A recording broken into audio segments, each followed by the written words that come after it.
Hi, this is JP Smith from Boxing Saves Lives, and we come for you live and socially distanced with Mr. Linus Udofia this week. How are you doing, Linus?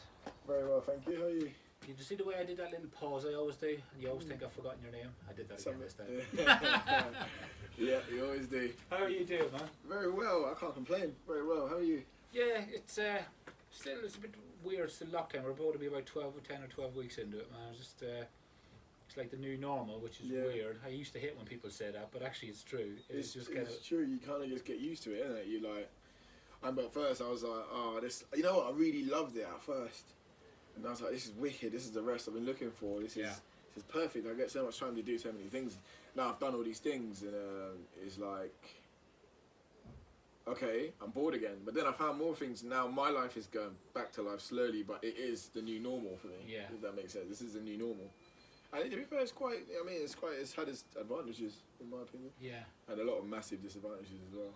You know, to the economy and people like that are quite disadvantaged or vulnerable in general. Scary. I mean, apart from being at home in terms of being in lockdown at home a lot, I've been lucky because I've been working from home. But not a lot of people had that. Some people had to work. Do you know what I mean? And some people couldn't work. Yeah. So yeah, I can only it's weird how you live in your own little bubble. You don't get to see these things, but then you can only imagine how some people are going through stuff. You know? Yeah, it's like, you're 100% right. You know what I mean? You've hit a nail on the head there. Everyone is. Do you know what I mean? We're all in the same ocean, but we're not all in the same boat. I tell you, everyone's got their own different boats. My boat's completely different to yours. Yeah, you know what I mean? And things like that. And you know what I mean? Like I just feel for those.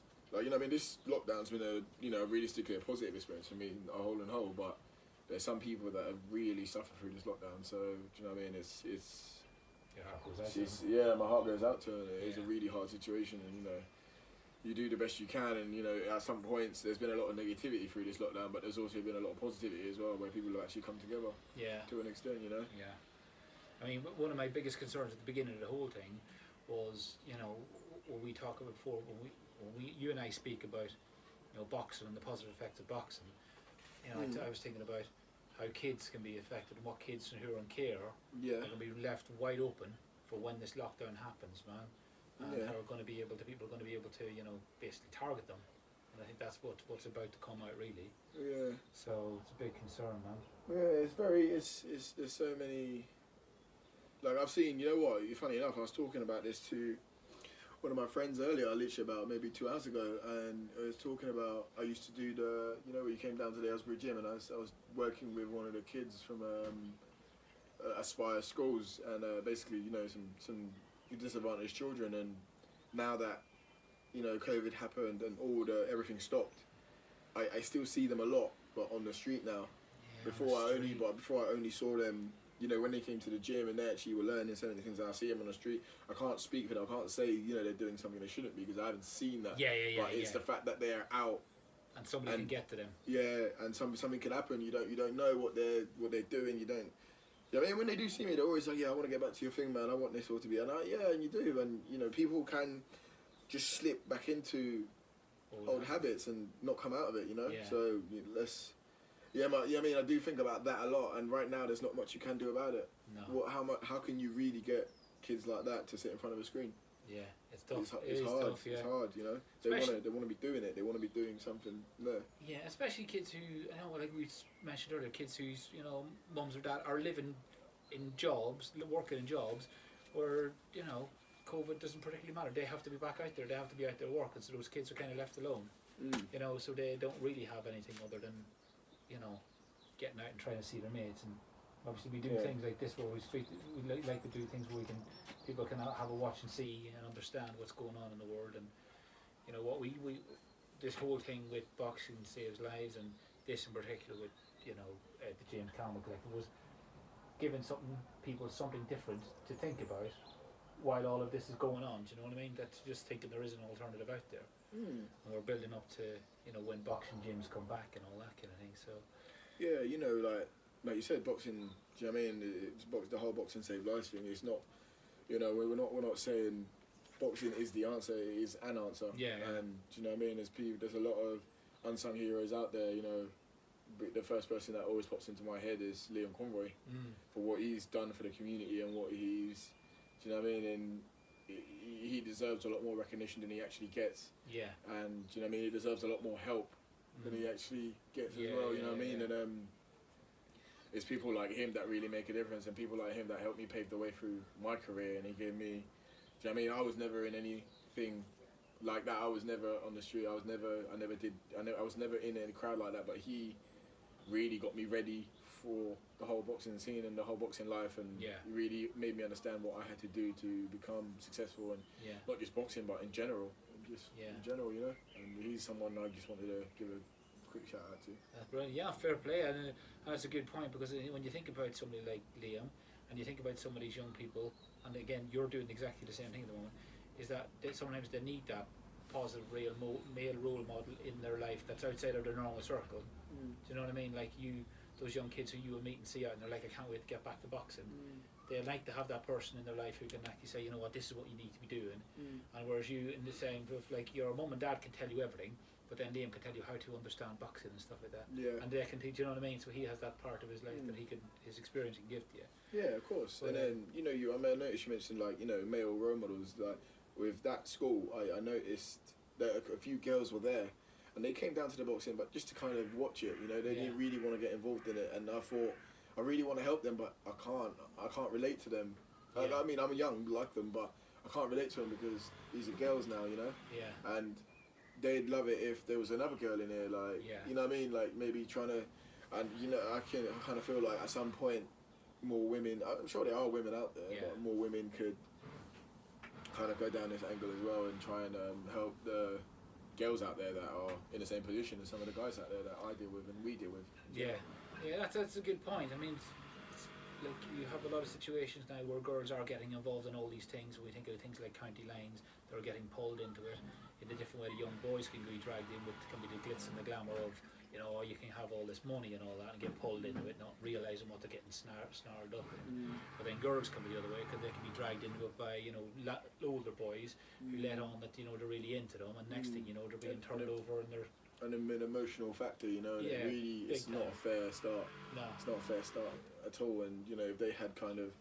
Because I think they'd be more receptive to a female role model, you know what I mean? Like, listening to us, it's not going to be, I don't think it'll have the same effect. Yeah, You know what I mean? But personally, I just don't think it'll have the same effect. But it doesn't mean I won't try, you know what I mean? Yeah, it's true. And it's difficult. It's a difficult place. This whole code thing it makes you think, doesn't it? Yeah, and that's the thing. It just makes you think about what's going on in the world. And I think because when we spoke together in January before all of this, we were talking about all the different ways that we could start looking to get in contact with schools and stuff. So we were already working on the Boxing Saves Lives kind of thing.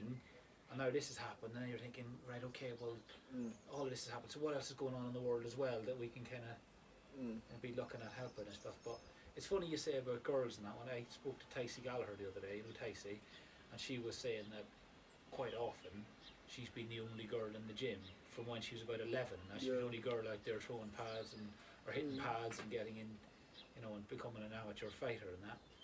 And she was saying that some of her mates really want to come down to the boxing, but they don't like the idea of mixing in a gym with men, even though it'll only. But she started doing women only classes like Michelle Nelson, where you kind of, and I said to her, it's kind of like a bridge to the full gym. They don't think there's anything wrong with mixing the gym with men. It's just like a step that they need to get past, you know. Remember, a lot of it is a confidence issue, and it's like a catch. Would you say catch-22? But where it's like they're looking for the confidence to go down there. Yeah. But when you go down there, you get the confidence. You're there. Do you know what I mean? So obviously, Ticey was in there from a young age, so that never phased her. Yeah. Now you've got a lot of people, like, even when I spoke to Central Beds College. I did like a little talk with them for the whole day, and there's a lot of girls in there. They're like, yeah, I really want to do boxing, but I don't want to go into the gym when there's loads of people there. Yeah. And you just go on. You just like, and you get like, oh, I want to go into the gym, but I don't want to. And so that whole women's only thing, it's great because then that can build your confidence there, and then you push in with the men, and then you have to wait for that one class a week, or 2 classes a week. You could be in there on a Thursday night as opposed to one. You can move your schedule around it. Yeah, you're not wrong. You never really get a lot of women in the gym. You don't really get a lot of women in the boxing gym, but when you do, it's nice to see the sport bridges all in all aspects. You know what I mean? It's really good. And like we've already said, what's going on in the world at the moment, you see a lot of girls are actually affected by it, so they could actually have the benefits of being in boxing and all that goes along with it. And again, keeping them away from that life in a safe space where they're not going to get, again, like those kids you see who might get dragged into something. At least that, again, it can be just as positive for them. Yeah. So, but yeah, that's it's almost like you mentioned. It's like when you try and get a job, you ring up and you try and get a job, and like, sorry, you don't have enough experience, but I need to get a job in order to get some experience. Get some experience. It's, you can't win. Yeah. It's a hard one. It's a difficult one. But I think, you know what I mean. I think somewhat what would help that is more women. Like, again, I'm not saying there isn't. I just, you know, what Michelle's doing is fantastic, and it needs more of that to kind of really bridge the gap and actually show them, because all my female clients that have been in my classes, just seeing them all become so confident and become so out of themselves, really come out of themselves, it's fantastic to see, and that's one of my favourite things, because I used to specialise in, like, you know, mental health and like troubled kids and people in general that have anxiety, and just to just see them become so confident. Yeah. Do you know what I mean? I work with this. He's one of my favourites. I work with this. He's now 14, but he was like 12 going on 13 when I first started working with him. And his mum brought him in the week after he'd just been bullied really, really bad. And he couldn't even look me in the eye when he first come in. Now, he's a completely different person. Yeah. It's just so good to see it. And I think that could make such a difference around all spectrums, you know what I mean? All adults, children, men, women, everything. Yeah. It's confidence. It's a massive confidence thing. So in that kind of scenario, how did the decision get made for that a boy like that to get down to the gym? Is his mum thinking, you know, we could take him down there? That's often the scenario in my head. Or is it often he says, look, mum, I know I need to toughen up. Not that he's going to fight back, but it's more like he wants to be a bit more, I guess, streetwise is probably the slang way I can use it, but you know what I mean? Yeah, I mean, I think to be honest, he's a very calm-hearted. He's very passive. He's a very passive, sweet boy. He's a very nice kid. His mum brought him to the gym, and I won't drop her in it, but for the wrong reason. Right. But it's then my job to make him understand that what you're doing here isn't to go out there and use it for. That's completely against the whole idea. It's to be able to understand your emotions, and I don't blame her, because I would have been the same. If I was a parent, I would have been the same. Oh, you know what I mean? If that happened to my kid, I would have been the same. I would have been like, well, do you know what I mean? Let's teach you how to not let that happen again. But with the beauty of boxing, it's about controlling your emotions. It's about situations. It's about being able. You grow up. You know what I mean? As you're doing boxing, it's a weird thing to say, but from what I've experienced, you learn to make some better decisions. Yeah. And you learn to control your emotions. You learn to think, just understand them. Yeah, and understand your emotions as well as think better. You just, you know, and what he seems to have grasped is that not every punch has to be thrown, not every fight has to be fought, not every argument needs to be engaged in. Just do good and just keep going and just understand, know yourself. You know what I mean? Walking away, it takes a lot more strength than just fighting. Keep your side of the street clean. Yeah, keep your side of the street clean. And as long as you go home and you go to sleep and you know you've done the right thing, then you're winning. Yeah. Do you know what I mean? And that's the one thing I needed to put in him and say, not everything's about really. Just because someone's done you wrong doesn't mean you need to. Yeah. So because someone's fired a shot at you, don't mean you need to fire back. Yeah. That's not what it's about. Boxing's about. You know what I mean? It's all a sweet science, and it's all about learning something. And the whole confidence thing is because with boxing, you're learning. You're learning every day. You're learning to do something every day. You're learning. When you learn and you can see your progress, you get more confident. Yeah. And it all just snowballs. That makes sense. Yeah, and it just makes sense. Structure your life. Exactly. And you go, I don't need to think that way. And when you have that kind of confidence, no sticks and stones can hurt you. Yeah. You know what I mean? It's just sticks and stones. You realise, like, say what you want, don't matter. Yeah, I'm ginger, I'm what? Doing, what of it? You don't have to control it, you just control it. And that's just personally for me, and you know what I mean, and what I've seen with a lot of people I've worked with, and that's where boxing has helped me, and I think boxing has helped stop a lot of mental health issues that may have developed when I was young, and things like that. And you know, when I was young, I played football, I did a lot of things, but when I started boxing is when I really started to enjoy a lot. You know what I mean? A lot of things about my life. Not saying I didn't before, but boxing's when I really, because I just love I just love to learn. And you know what I mean? I didn't mean to be here. I didn't mean to box and turn professional, fight and all this. Yeah. I didn't mean to do any of it. I just tried it and really liked it. Next thing you know, I put my mind to it and just said, let's do it. And now we're here. I often say that when I speak to people who are into football and that, I guess from is that it's like something you own now. When you win in this, you've done it all by yourself. Of course, you've got your coach who picks you up and does all that and talks you through. Yeah. But really, at the end of the day, if you decide to go into a boxing ring, even for sparring, and you're doing really well, it's you. Yeah. And you take that home with you. Whereas a team wins, you go brilliant. Okay, I crossed. I scored. Yeah. And you get that, and it's kind of spread about. Whereas boxing, actually, you own that. Mm. You know, and again, you worked hard. You're the one that did it. And even if you lose, you learn to lose and take it. And it can be tough sometimes. But again, you learn the emotions of actually dealing with that. Going, okay, let's go again. You know, there's nobody else to blame. That's the thing. You know what? No one actually teaches you about. You know what? This is why I have to big up my coach Terry Stewart now, because I'd boxed before I got into a gym with him. I've been boxing for about 2 years, and I went down with Kay, started training with him, and he's the first person that ever taught me what it's like to not only lose but to be losing, and not only in the ring but outside as well. Yeah. I never understood I never understood how to deal with things going bad, like in life in general, because when you're, do you know what I mean? You kind of always sold the narrative of you're gonna do this, you're gonna go from here to here to here to here, and you know what I mean? There's gonna be a step to everything. Nobody tells you that you might not get to this bit. Yeah. You might have to go back a little bit, and then nobody tells you that. Yeah. So when things happen, it like especially before I met Terry, I took things hard, and then when I met Terry and we started working together a lot, I learned so many things. Like I've never lost a fight as a pro. Yeah. You know, touch wood, but. Kind of prepared. He kind of prepares you. It's a weird one. It's so weird. It's really hard to explain. It's really hard to explain. But he really went through some things with me, and you know what I mean. He's like a second dad to me, because he's taught me so many things in and outside of the ring. Like coming up to my title fight, I had a really hard time coming up to that, and he's one of the people that not only there's all given, there's whole hugs and cuddles and things that make you feel better, but he's one of the only people that was just straight with me. Yeah. And just him and Liam, actually, funny enough, that's him and Liam, they were just straight with me. And they just told me, and I've always loved Liam for it. Yeah. Because I've always loved them for it, because they've just been straight with me, and they've just told me how it is. You're gonna go through this. Is what you gonna do about it? Though. It's gonna happen. You can't sit there and feel sorry for yourself. Yeah. And my coach, like when things happen, he just turns around and he's like, "Look, we gotta do it though. We still got to." Yeah.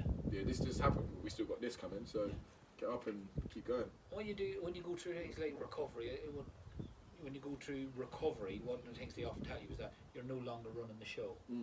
Because when you're getting involved in things like addiction, you think everything in the world is actually coming all around you, but actually, when you stop and think about it, you're like, believe it or not, when you were doing all those things, the world was just keep on turning. The world just carried on. You thought you were the centre of the universe, you didn't want to be, and all these things, and then you realise that, and they're like, no, the world keeps on turning. Bad thing is gonna happen. There's nothing you can do about that. Nothing you can do. You don't know if somebody dies tomorrow. There's nothing you can do about that. Nothing. If your relationship falls down, Done. and you've tried your best, there's nothing you can do about it. And so, you could, how old do you have to be on this planet before you realise those things? Do you know what I mean? Some people realise early. Some people, you know what I mean. Some people realise when they're like 10 years old. Yeah. Some people realise when they're 40. Yeah. You know what I mean? Some people never do. They think some the whole people world's just never against do. them. But you're right, because you know what I mean, when you're going through something, you just, why is this happening to me? Me. Yeah. But the world just keeps going, so you just got to get up and keep going. Yeah. Just keep going. I'm sorry, it's as black and white as that is. Yeah. You got to, because if you don't, you don't. Yeah. Simple as that. And but that's one thing I'm grateful for. To be honest, because it kind of teaches you, not just in the ring, it teaches you about life as well. And the conversations you have with Terry and Liam, what I'd say with boxing saves lives. I know we do a lot of stuff, with Bedfordshire and all that, and we know guys around here and all that. But those kind of conversations are happening all around the UK, or all around the world in boxing gyms. We have coaches who are there, who are bigging up young people, who are, helping them out of scrapes when they get in trouble and all that. There's all these things that are actually happening. but we never get. That's why I wanted to create this whole thing, because we never get to see this, because we don't, unless you're in it, unless you're telling me, people don't get to see what's going on. You know, if I didn't know Liam or meet Terry now and again, I wouldn't know all of these things. And I bet Terry has put his hand around a lot of shoulders for young lads and helped them out, because he's been around that game a long time. Yeah. Imagine how many people he's helped. Yeah, 100%. 100%. Because you know what? Before I met Terry, I had no intention of turning professional. Right. When I met Terry is when I said, you know what, I think I'm gonna do it. That's when I met him. Do you know what I mean? I wouldn't be here realistically if it wasn't for him. Yeah. Because I was doing the amateurs and messing around, and at one point I quit after the box cup. I went, I don't think I'm gonna keep doing boxing. And I remember I went in maybe a week after that, and then he just said to me, look, if you want to turn pro, I'll take you on. Yeah. And that's when everything I changed. I went, you know what, I do. Do you know what I mean? And then that's it. And let's do it. Yeah. Like I said to him, let's do it. And that was it. And so, now that you're a pro boxer and that, and how did you?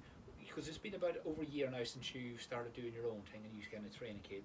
How did you get to a situation where you were dealing with kids in PRUs then, and people like doing that kind of work yourself, like Terry does with you? How did you get to the point where you were actually getting kids through the door of the gym that you were helping? I think when I started, let me think about this. I was doing electrics before, and I just kind of fell out of love with it, and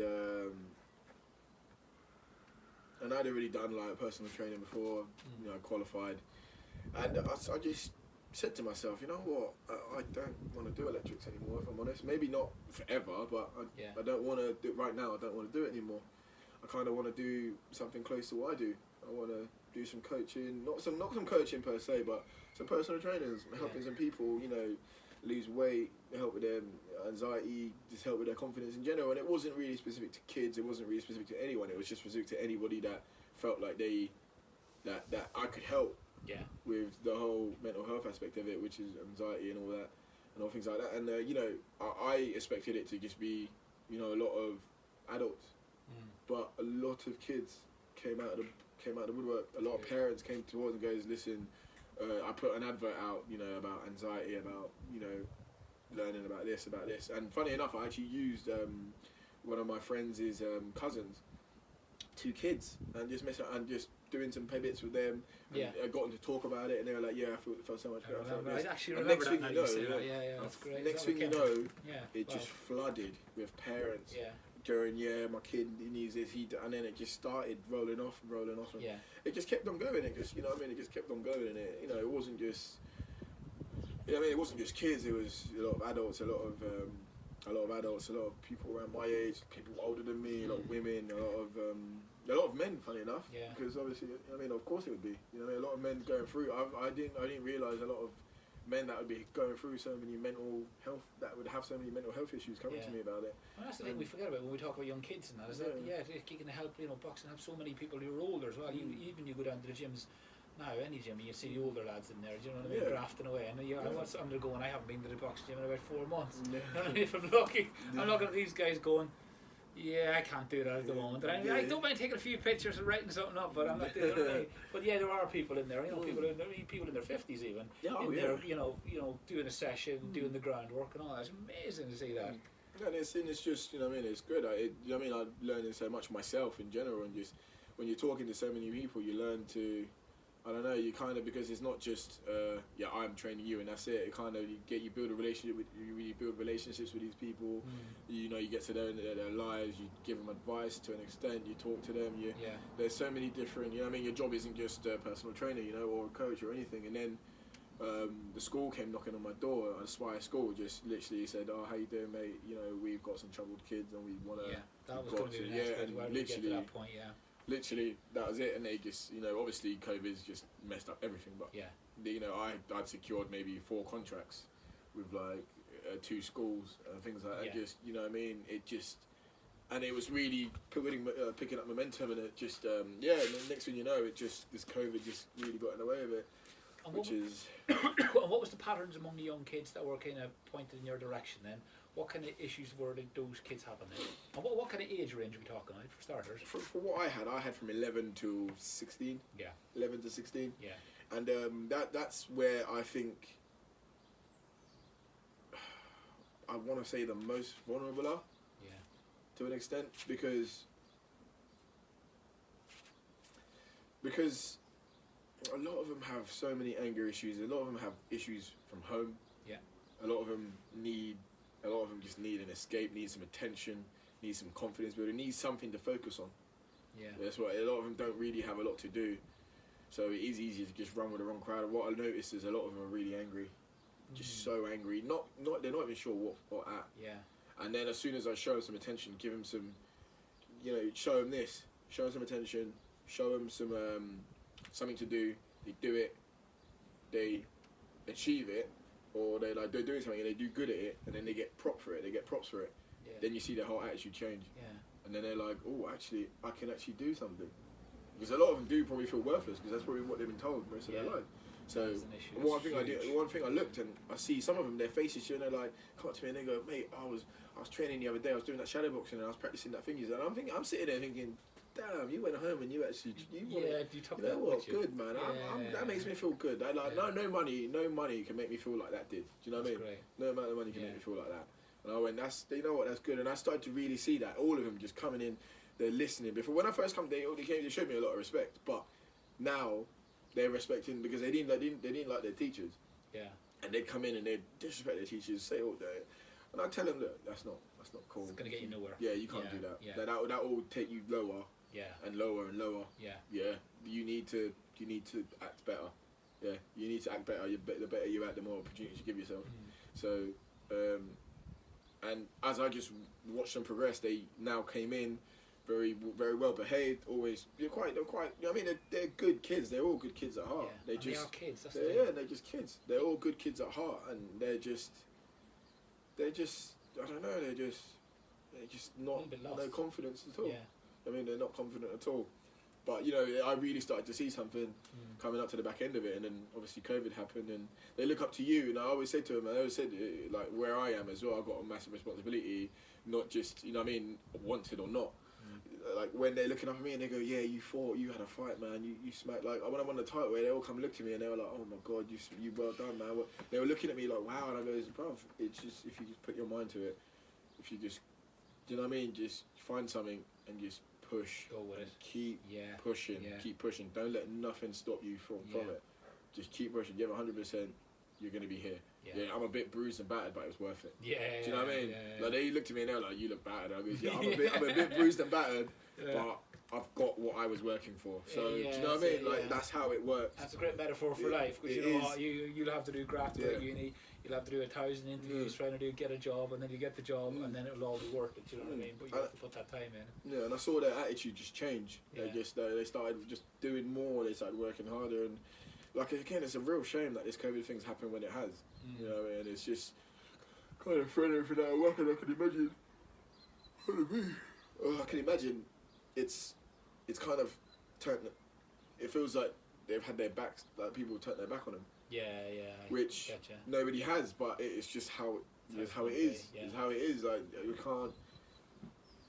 Even people like social workers trying to get in contact with kids, and, and they're living with foster parents and they want to be somewhere else, and all that's not easy, man. Yeah, it's not easy. But yeah, it's funny when on my Facebook today it came up. Those memories thing. It came up that 3 years ago I updated my Facebook. They said that I just finished my degree, literally, because I hadn't told anybody when I did my degree. The only person who knew about it was my wife. I didn't tell all my family in Ireland because I didn't think I'd be able to do it over 6 years at the Open University, because it's all on psychology. Yeah. And I never finished it, so I didn't tell anybody that I was kind of doing it. And then I finished it. But part of studying that psychology was about children who were around that age, between 11 and 16, and that's the age when they're just trying to find their identity. Who they are, what they're about. They're too big to be kicking around mum and dad, and they're too little to be in the big world. In the big world, so they're really stuck there. Yeah. So that's why a lot of it. I mean, my wee boy Luke is great, but there's nothing to say that when he turns that age that he couldn't just turn and be a completely different boy altogether. Do you know what I mean? There's nothing to say because there's so many different conflicts going on with children at that age. A lot of it is what they see. You know what I mean? You got to be really careful with what they see and who they're knocking about with, because a lot of it is, you know, refer to a friend. You know what I mean? A friend will be doing something, bring him in. He's not necessarily built like that, but they bring him in and he turns into that. And do you know what I mean? And it's like, it's a hard one. It's a hard one, but like I said, I don't. You know, boxing isn't the answer, but I mean, boxing isn't the answer, but it's an answer. So, it is something, yeah. Yeah, that's what boxing saves lives. It's all about, really. Yeah, 100%.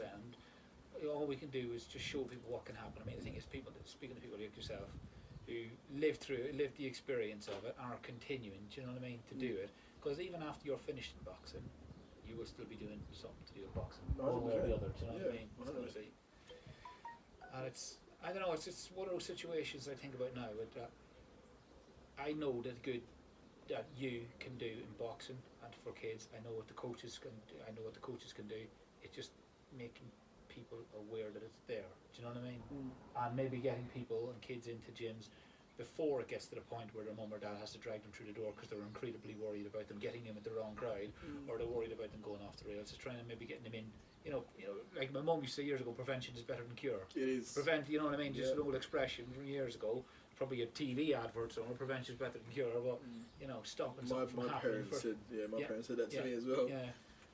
So it's kind of. If you stop it from happening, you don't have to fix it. Exactly. There's so much to say about that in life too, about you going down, you know, going off or going a bit wayward when you're even in your 20s. You know what I mean? If you can kind of stop that. If you're not careful, it happens. It does, yeah. And again, even when you're in your 20s, you could get kicking around the wrong people, and next thing you know, you're in stuck. Even though you're, in theory, a big grown up who can make big decisions for themselves, you can still get yourself in. So it's about getting that structure, and I always say about self-worth. I try not to use the word confidence, because confidence, anybody can be confident on the outside, but you can self-worth is how you really feel about yourself, and that could give you like the confidence, the self-worth to not want to get involved in things. You know what I mean? Like some kids at school, if you can build a lot of kids up, then they could police themselves. You'll have people in the class who can say to the kid, will you grow up and not be doing that? And that could actually be a good way to get kids out of trouble as well. Or if you can have a couple of kids that are built up, feel good about themselves, have good self-worth, then they're able to say no to bad things, but also say to other people, come on man, grow up a bit, you know that's not going to go well for you. You know? Yeah. So it's... No, 100%, no, you're not wrong. Yeah. Like, you need to actually value themselves in their life as well, you know, but they need to actually understand what it is. First of all, as well, you know. But yeah, no, you're 100% on the money there. Self-worth is a massive part of it. Massively important. I think when we talk about things like mental health and on adults, we often talk about 1 in 4 people would be affected by a mental health condition, but that means that 1 in 3 won't. So 75% people won't. However, that's brilliant. So most people won't. However, we can't forget about the 25%. In the same way as we can't forget about the kids who are having a tough time, just because most kids are, in general, doing okay. Do you know what I mean? Because that tells you that you're in, the kind of society we're in, where we kind of have to keep looking out for people. So it's just, I don't know. It's there's always going to be kids out there who are going to be really vulnerable, and it's just about trying to find a way to steer them away from all of that. Just try to, one by one, child by child, just trying to point them right down the right direction, I guess. You know what I mean? The best path for them, to give them the brightest future as possible, because there's nothing worse than having no options. That's a good way to put it. No options. You know what I mean? If you take everything away, like I've seen in that talk. I see a kid get his last option taken away from him, which was college, and he shot himself in the foot with it. And he, you know what I mean? He said he referred to knife crime, and he really glorified it and put himself in those shoes, and he blew his last option, which was college, and now on paper he has no other choice to go down that route. And it's just a horrible thing to see that this kid's 16 and he has no other choice. And you just like, come on. Like something's wrong somewhere. And it's like I often see when I deal with people in situations, and you often see people who it comes out of the blue, but then you can see some people where you're like, okay, we know what's going to happen here. If nobody intervenes with this person, they're going to get themselves in trouble. things are going to get worse. We need to try and do it. And sometimes there's a lot of people around that person, but they just can't get it. And you wonder where it ends, because if a kid like that who ends up getting himself in trouble, ends up with a criminal record, all of that happens. You know, there is no glamour. We're not talking about an episode of The Wire here. We're not talking about all the top guys who are all, you know, living in big fancy houses like The Sopranos. These kids either head up dead or in jail. Yeah, or with criminal records where they can't get decent jobs, or they're working dead end jobs because all because we couldn't get it fixed at the beginning. Do you know, there is no big glamorous end to it, is there? No. You watch every criminal documentary, it always ends up them being dead or in prison. Yeah, that's it. Simple as that. So. I've been watching. Like, I know TV isn't the same, but it's just that is the real of it, really. Yeah. So I mean, I don't know. I'm not gonna go into it too deep, but a life like that just isn't sustainable. A life in crime just is not sustainable. Nobody retires with a boat and their own island. It's sold to them like they're going to be living this big life. Nobody does that. Nobody does that. It's funny when you watch programs on TV, like, and you see like 24 hours police custody where kids are like getting arrested, and once they're in the interview room, and next thing, like, they turn from these big strong kids fighting police to suddenly be like little boys. They're just kids. They realise the star reality hits them, and that's the truth. The reality is all this front is just front. They are just kids at the end of the day. And it's kind of strange. It's tough. It's hard. I think the best way to just, you know what I mean, it is hard. Just show them there is more out there. Yeah. They're worth a lot more. Worth a lot more. Yeah, they're worth a lot more than what they actually think they are. They're just worth a lot more. I mean, condemning them is one thing. Just show them that you're worth a lot more. Someone does care about you, and you need to do better for yourself, not just your family, for yourself as well. Yeah. Because your life isn't gonna be fun if you don't. You know what I mean? It's not the way you think it's gonna be. Exactly, and condemning is just a completely wrong way. Because I remember knocking somebody's door before visiting, and I came to their door, and I could hear the guy on the other end of the door screaming at the kid. I mean, screaming at him. And I opened the door. I was visiting, and I think it was when I worked for council. And I was, we just do visits when people wouldn't make contact with it. We'd go around there; they wouldn't be expecting us. So I turned up, and actually screaming, I mean, roaring at this kid, opened the door, and the kid must have been only about 6 or 7. And I was like, "Would you like me to shout at you like that?" No. I says, "Why do you think it would be okay for that wee boy to have you shout at him like that?" Do you know what I mean? Can you imagine us as grown-ups? So me and you got into a stand-up row, shouting and roaring. You know, your energy's up, you're all that. Can you imagine what it's like for a small child? They can't relatively stand up to it. Or process it. Yeah, or process it. He doesn't know. Yeah, he has no idea. So it's, it's one of those things. It's damaging. Yeah, it's damaging. So. Damaging. Yeah. Yeah, there's so many different factors. There's so many different factors that contribute to all of it. Yeah. But again, unfortunately, it is that is one of them. From the parents, you know. And you got angry kids, and as you said, Keith, and then again, that kid there becomes angry because that's all they've ever seen. That's all they've ever seen. Environment. They're just angry. They're just angry. They have no idea even what at. They're just angry. And like you said, the boxing is the thing that can control that aggression for them and teach you how to understand that aggression really, and just teach them that it doesn't get them anywhere. There's no win-win being aggressive. Do you know what I mean? It's just another emotion. Just blinds you from logic and actually thinking straight. Yeah. Anger. That's all anger does. There's nothing positive that I could ever. Can you now say that something positive has ever happened from you getting angry? No. I can't. I can't say anything's ever had positive from me getting angry. My actions have changed things, but the getting angry bit never helped. Do you know what I mean? It's like I said to my wife sometimes, I'm saying, don't worry about that because worrying doesn't help. Yeah. If you did something about it without worrying, it would still get better. So if you can cut out the worrying bit. Yeah, 100%. 100%. It's not that simple because we're all humans and we worry about things, but it's the actions that fix things. Worrying just manifests things that ain't there. Yeah. I mean, worrying just ruins your whole perception and mood and everything about it. Anger just blinds all thought, rationality, logic, and almost emotion. Yeah. Because, you know what I mean, some people get angry enough to hit someone they love. So, do you know what I mean? Do you know what I mean? So, I'm just saying. Yeah.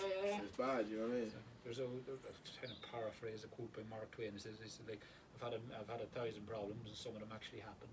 Do you know what I mean? Because all of it's just imagined. Some of them are actually, most of the things we worry about never ever happen. Do you know what I mean? But we spend so much time thinking about things, trying to worry about things. Worrying about it for no reason. So, So that was good, man. That was a good chew in the fat there. Yeah, it's true. Yeah, it's a good tune, in fact. I don't know. It's I just look, Linus. We've spoke the other day about things, and I just want people to see what we see. Yeah. That's what I want Boxing Saves Lives to do. I want people to see what we see and the good we see that happens all the time. Do you know what I mean? Yeah, boxing's taught me so much about life and so much about myself, funny enough. Yeah. You know what I mean? It's not saying I wouldn't have known myself if I was doing something else, but boxing showed me different things. You know what I mean? You kind of, like, you know what I mean? Like, things are going to happen to you. Like, I've been in the ring and things have been happening to me and I've felt sorry for myself. Yeah. That's never helped me. Yeah. Sitting there feeling sorry for myself has never helped. It's just helped. You know what has happened? It's just made me realise that these things, as in punches, are still going to be happening. No matter how, like, I've got in the ring, I've gotten hit, and I've felt sorry for myself, and I'm there sulking, feeling sorry for myself. Yeah. And guess what? Which is the punches are still coming. Yeah. I'm still getting hit until this is over. Until this is over. But it's not. So same thing. Yeah. Like, so life's happened. Your missus has dumped you. You crashed your car. You've lost your job. Okay, I'm gonna go sulk. You still lost your job. Yeah. You still crashed your car. Nothing's getting better. Yeah, you've got to just do something. Like, I know, you know. There will be times. I know there is some times where you just do need to take a second and process certain things and maybe just do think and actually feel sorry for yourself a little bit. Sometimes it is good for your growth. It's good for your development. Yeah. But that is not always the way to live. You know what I mean? You've got to just move with it. Yeah. Because the earth will still spin no matter what happens in yours, mine, anyone else's life. And when you think of people who come from, you know, poverty and people who come from the broken homes and stuff like that, it could be so much easier to fall into things like crime because right from the get-go you're on the back foot and it's easier to kind of go, well, how am I getting out of this? So although you're not feeling sorry for yourself, at the same time you're kind of going, well, what else am I going to do? What else have I got? What else is there? You can. There's so much out there. You just there's so much out there, and you know what I mean. You can break a lot of barriers. You just need to. That step up. Yeah, they just need to. Some people just need to jump. Like. Yeah. And I don't know. It's a hard one because it's very subjective to each person. You know, like everyone's opportunity is relatively different. Everyone's opportunity is relatively different. But it doesn't mean that you have to accept whatever circumstance you're in. Yeah. You know what I mean? If you never stop going, if you never stop knocking on doors, you know what I mean? Like, who's it said that I'm pretty sure I'm going to get the wrong basketball player here, but he said, I've always missed a shot I've never taken. That's a good point, yeah. I've always missed a shot I've never taken. I'm like, 100%. Yeah. You can't get anything if you don't go knocking on doors. Yeah. Well, you said to me before, when we were talking about boxing, you said to me, if you don't open your mouth, you don't eat. Yeah. So if you want to start boxing, you want to start selling tickets, you need to be able to talk to people about it, to sell tickets, because you don't open your mouth, you don't eat. But if you don't ask, you don't get, innit? I never got that. I remember who was it? One of my exes, he was working for this company, and she used to just be like, I deserve to get this, I'm so overqualified and this and that. You've got to go over there. Yeah. And you've got to demand what you've got to say. And she goes, I can't. You can. Yeah. Go over it. And she did it. And she there she goes. She got raised. There you go. Easy enough, $5,000 a year. Like just like that. Yeah. Just because she said. But you have to. And it reminded me as well. Like if you don't open your mouth, if you just like with what I do. Sometimes like with some my sport. Sometimes some people will just come over and go, oh, here's your contract.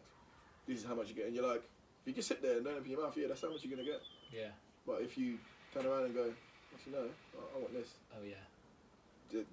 Everything changes. Yeah. Do you know what I mean? Like it's like anything. If you don't open your mouth, you won't get fed. Simple as that. Simple as that. Well, we've had a good chin wag, Linus, man. This has been brilliant. Always. This has been brilliant. Always. Always good. I think we need to do this more often, man. I was just call you the other day, let's do this, have a chat and come down and sit down. Honestly, you swear you had a script some of the stuff we've covered. This is brilliant. Yeah. It's you know what? So good. You know what? It's not like we're going anywhere. I think we do this. I think we start this every week. Yeah, I can do that.